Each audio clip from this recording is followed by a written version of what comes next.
Hello and welcome to my review of the new Ron Howard film, The Dilemma, starring Vince Vaughn, Kevin James, and Winona Ryder. Oh, how far the mighty have fallen. The Dilemma centers on two lifelong friends and car mechanics played by Vince Vaughn and Kevin James, who, in the middle of a very stressful deal, they're living good lives. They have loving girlfriends, and they're enjoying each other despite being stressed out at work. But one day, Vince Vaughn sees Kevin James' wife, played by, Winona Ryder, cheating on him with Channing Tatum, and he has this whole dilemma of whether or not to tell Kevin James that his wife is cheating on him or to keep silent. Now, the main reason I even thought this movie might be good is because Ron Howard's name is on it, and let me tell you something, never using that as an excuse again. This is absolutely one of the worst romantic comedies, or even just straight comedies, I've seen in a little while. This movie has absolutely no idea what it wants to be. It doesn't know if it wants to be a comedy or a drama or even a mix of both, so it ends up completely failing on both levels. There's so much wasted talent in this film. Vince Vaughn needs to do something different. He's a funny guy, but his whole shtick is getting really old, and I think if he just tried his hardest to play someone who wasn't just Vince Vaughn, he would be better, but this is just another typical Vince Vaughn performance, and he's not nearly as funny as he's been in other films. In fact, he's pretty annoying in this one. Kevin James, I find him extremely annoying in anything, and in this film doesn't change that.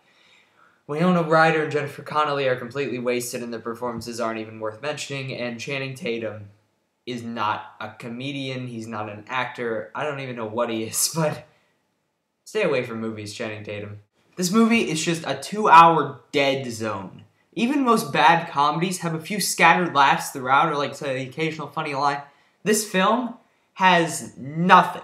It maybe has one moment where I chuckled a little bit, but it's 2 hours of a terrible story, punctuated by just terrible jokes, with just the script is just so awful in this film.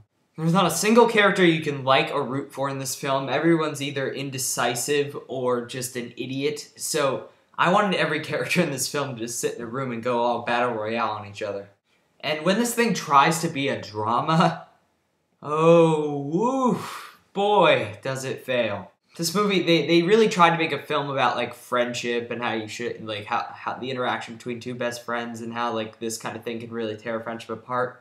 But these two actors who should not be doing drama, it seems like I'm watching a 7th grade acting class. There's one scene that, the one scene that made me laugh was probably the most dramatic scene in the movie, actually.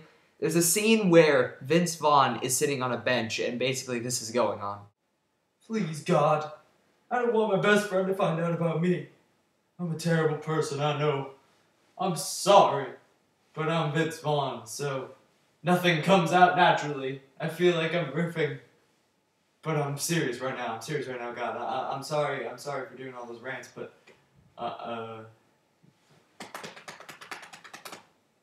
That brilliance right there was more natural acting than his acting in the film. I was rolling on the floor laughing when he was trying to do that. When they were trying to tell jokes. Shut up. Overall, nothing about this film works. It's absolutely terrible. It's probably the worst Vince Vaughn movie I've ever seen. No, scratch that. Fred Claus is the worst. But it's the second worst Vince Vaughn movie I've ever seen. It's terrible. Don't go see it. It's not funny. It's not dramatic. It can't do anything. This is a 1 out of 4. This will probably be on my worst of the year list. It's terrible. Don't even bother with it. Not a good date movie. Not a good anything. And all I can say, I got a break with the Green Hornet, but welcome to January. It's on now.